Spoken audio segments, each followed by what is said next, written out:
Existe uma menina neste livro que não é só uma menina. Ela é um espelho. E se você suportar olhar por alguns minutos, talvez descubra que o diário estava descrevendo um pedaço seu que você vinha evitando. Anne Frank tinha 13 anos quando ganhou um caderno de capa xadrez vermelho e branca. 12 de junho de 1942. Amsterdã, Holanda ocupada. Ela escreveu: "Espero poder confiar inteiramente em você, como jamais confiei em alguém." E deu ao diário um nome: Kitty. Kitty era uma personagem inventada dos livros de Cissie van Marxveld. Mas no fundo, Kitty era Anne falando com Anne. O artifício que ela criou para não enlouquecer de solidão. Hoje você vai entender por que esse não é um livro sobre a Segunda Guerra. É um livro sobre o que acontece quando você continua crescendo mesmo quando o mundo ao redor está morrendo. Sobre como a humanidade resiste dentro de um esconderijo de 25 metros quadrados. Sobre uma menina que escrevia cartas para uma amiga imaginária porque não podia confiar em ninguém real, nem mesmo em si mesma. Anne nasceu em Frankfurt, 1929. Família judia de classe média. Pai Otto, empresário. Mãe Edith. Irmã Margot, a filha perfeita, tudo que Anne não era. Em 1933, quando Hitler subiu ao poder, fugiram para Amsterdã. Anne tinha 4 anos. Cresceu holandesa.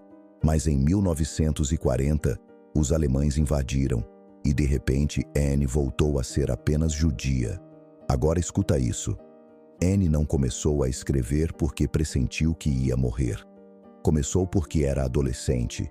Tinha crushes, ciúmes da irmã, brigas com a mãe. Queria ser escritora.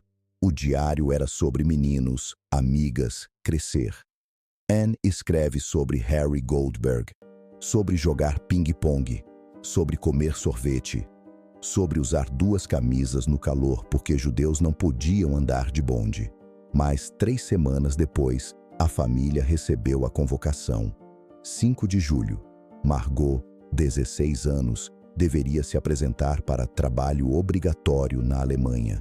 Deportação, campo, morte. Otto Frank tinha um plano.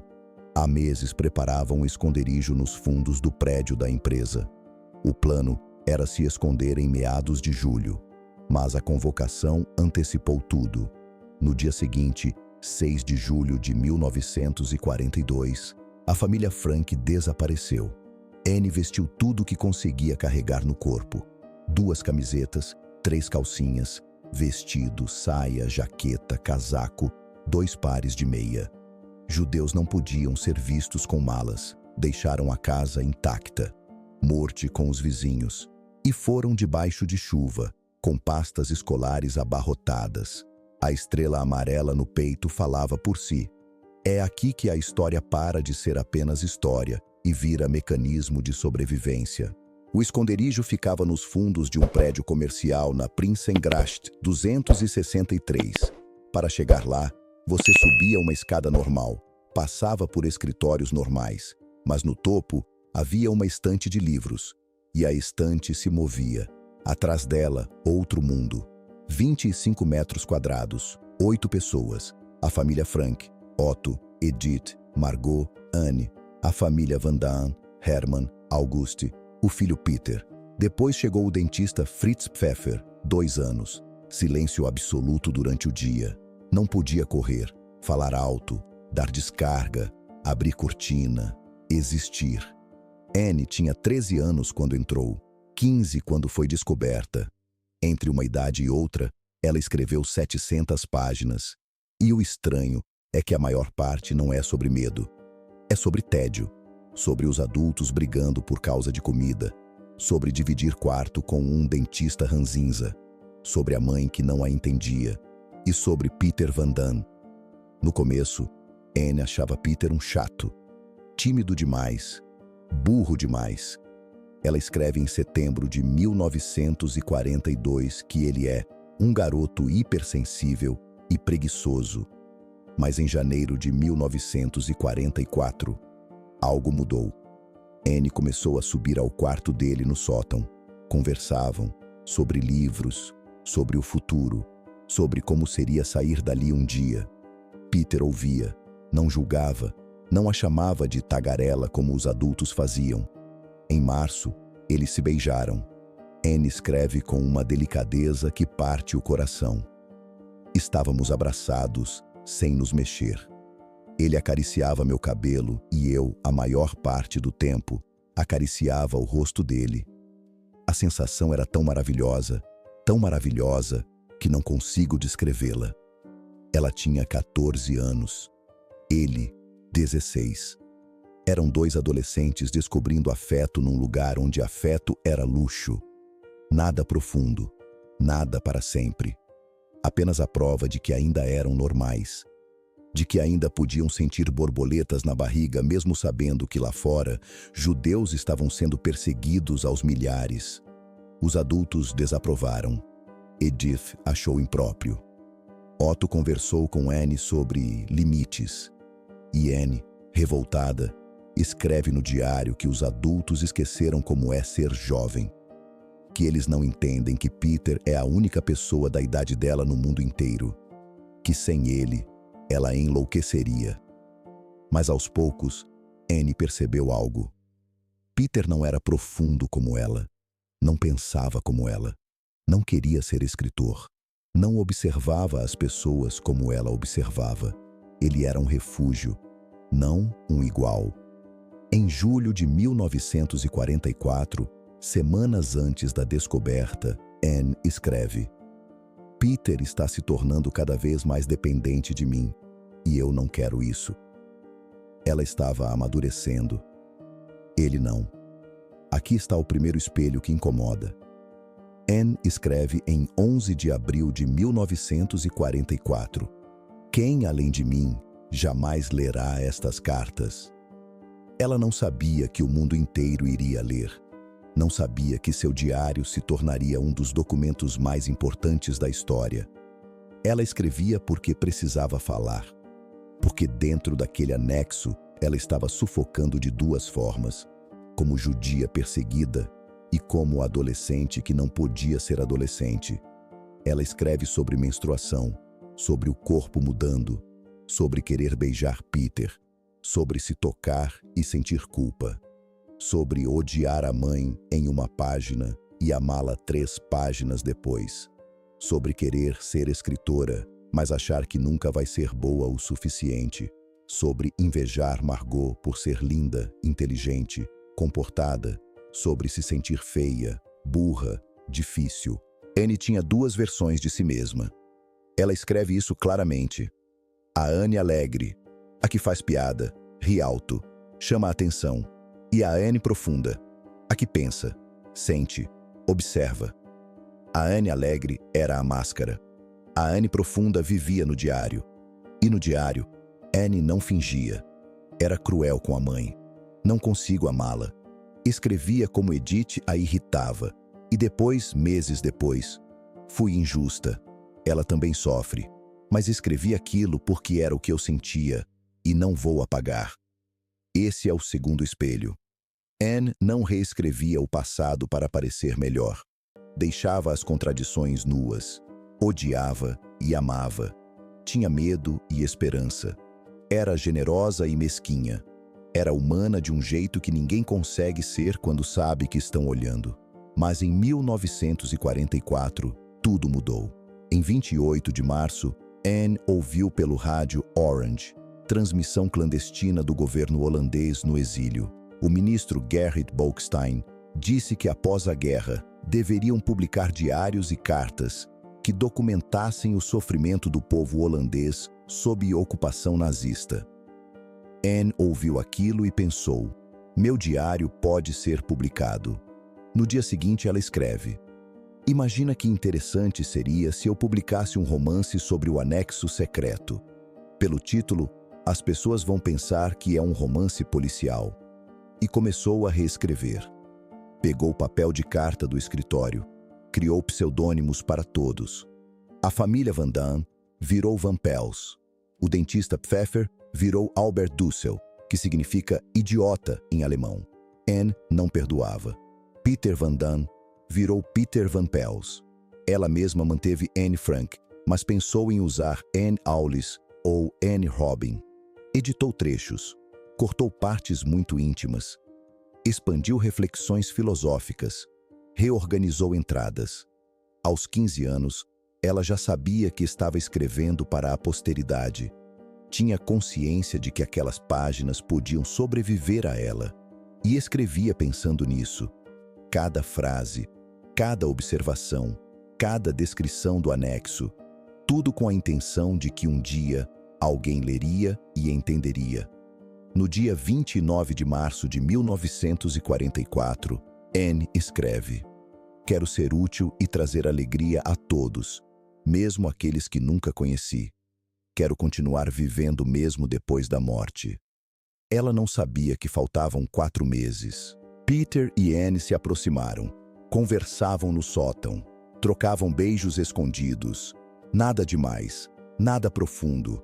Apenas 2 adolescentes descobrindo afeto num lugar onde afeto era luxo.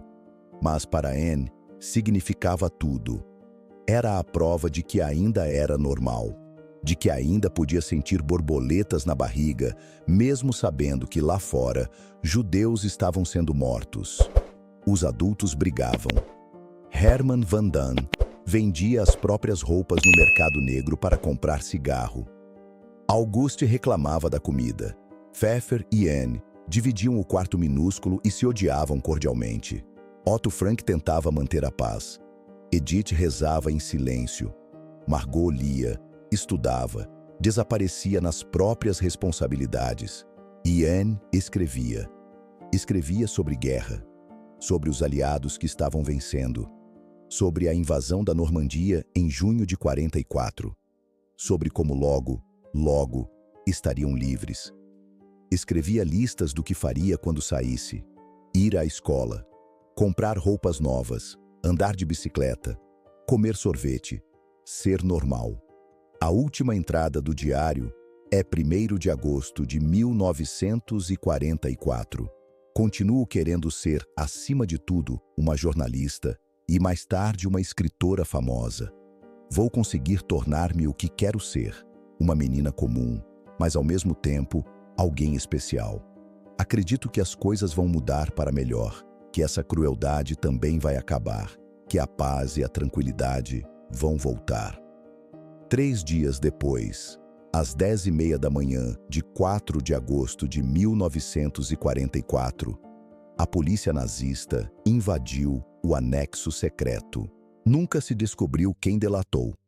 Teorias existem, nomes foram sugeridos, mas nunca houve prova. Alguém sabia, alguém contou. E às 10h30 da manhã, homens armados subiram a escada, afastaram a estante, entraram. Miep Gies, uma das protetoras que trazia comida e notícias, voltou ao anexo depois da prisão. O chão estava coberto de papéis, roupas, objetos. Os nazistas levaram tudo que tinha valor, mas deixaram os cadernos. Não interessavam. Miep pegou os papéis, guardou numa gaveta. Não leu. Sabia que era o diário de Anne. Esperava devolvê-lo quando ela voltasse. Anne, Margot e Edith foram para Auschwitz. Otto foi para o campo masculino. Nas plataformas de seleção, médicos da SS decidiam: trabalho ou câmara de gás. Edith, Margot e Anne foram selecionadas para trabalhar. Sobreviveram à primeira triagem. Em Auschwitz, Anne teve a cabeça raspada. Recebeu uniforme listrado, número tatuado. Trabalhou até não conseguir ficar de pé. Viu as chaminés funcionando sem parar. Testemunhas contam que mantinha dignidade. Não chorava. Cuidava de Margot. Dividia o pão. Em outubro de 1944, as irmãs foram para Bergen-Belsen. Edith ficou em Auschwitz. Morreu de fome em 6 de janeiro de 1945, 3 semanas antes da libertação. Ainda chamava pelos nomes das filhas. Bergen-Belsen não tinha câmaras de gás. Tinha tifo, frio, negligência. O campo estava superlotado, corpos sem enterrar, sem água limpa, sem remédios, sem comida. Hannah Goslar, amiga de infância de Anne, estava lá também. Se encontraram através de arame farpado. Hannah contou que Anne estava magra, sem cabelo, chorando. Disse: "Não tenho mais pais." Achava Otto morto. As irmãs adoeceram de tifo. Margot caiu da beliche. Estava fraca demais. Morreu do impacto. Dias depois, Anne também morreu. Sozinha. Sem saber que o pai vivia. Sem saber que Miep guardara o diário. Sem saber que Bergen-Belsen seria libertado em 15 de abril. Se tivesse aguentado mais semanas, teria sobrevivido. Tinha 15 anos, 3 meses antes de fazer 16. Otto Frank foi o único dos 8 moradores do anexo secreto que voltou. Quando Miep lhe entregou o diário, ele leu e chorou. Leu a filha que não conhecia, a Anne profunda, a escritora, a observadora, a menina que queria ser especial. Otto editou o diário, tirou as partes mais íntimas, publicou em 1947 na Holanda, depois em alemão, depois em francês, inglês, o mundo todo. O diário que Anne reescreveu para a posteridade virou livro. O livro virou peça, a peça virou filme. Anne Frank virou símbolo, mas o símbolo esconde a menina. Quando um livro atravessa 80 anos e é lido por milhões, não é porque documenta o Holocausto. Muitos livros documentam. É porque Anne fez algo que ninguém mais conseguiu. Ela permaneceu humana enquanto escrevia sobre desumanidade.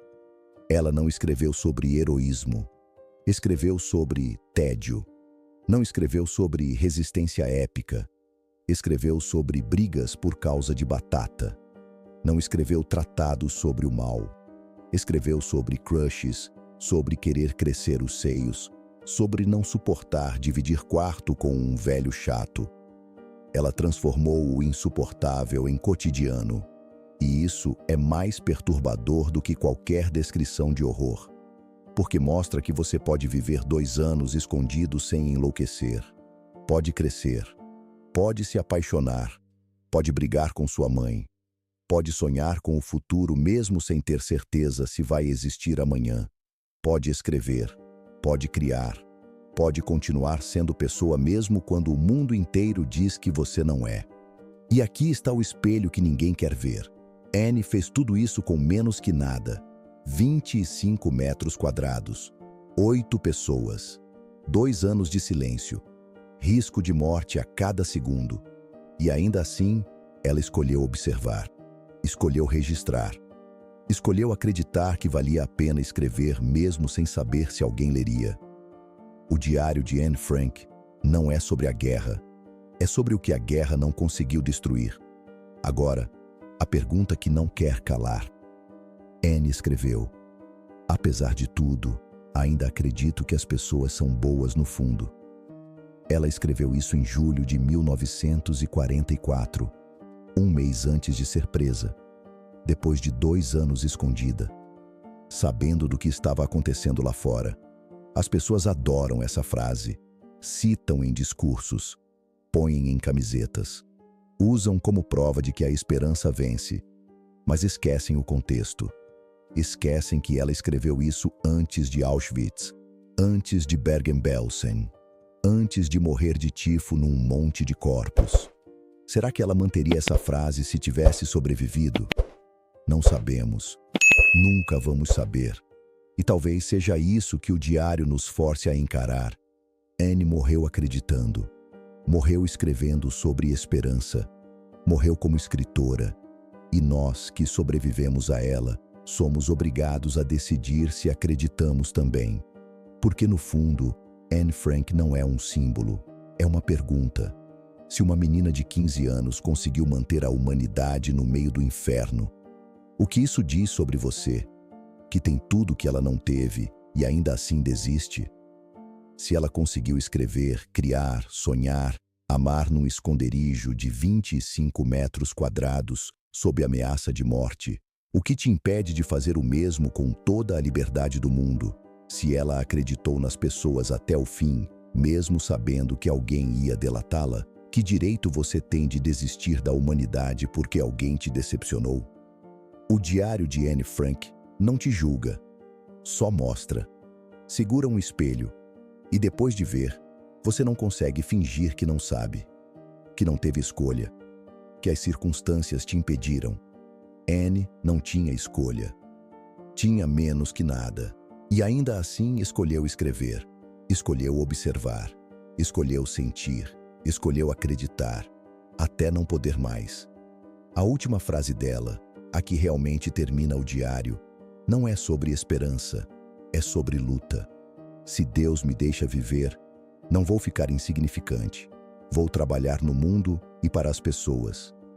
Ela não viveu, mas o trabalho ficou. O diário ficou.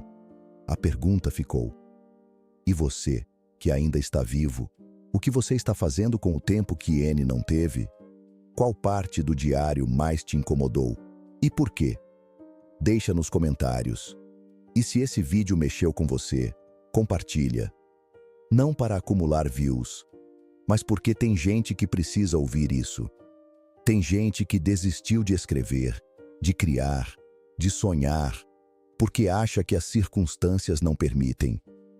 E Anne prova que mesmo quando as circunstâncias são impossíveis, você ainda pode escolher quem ser.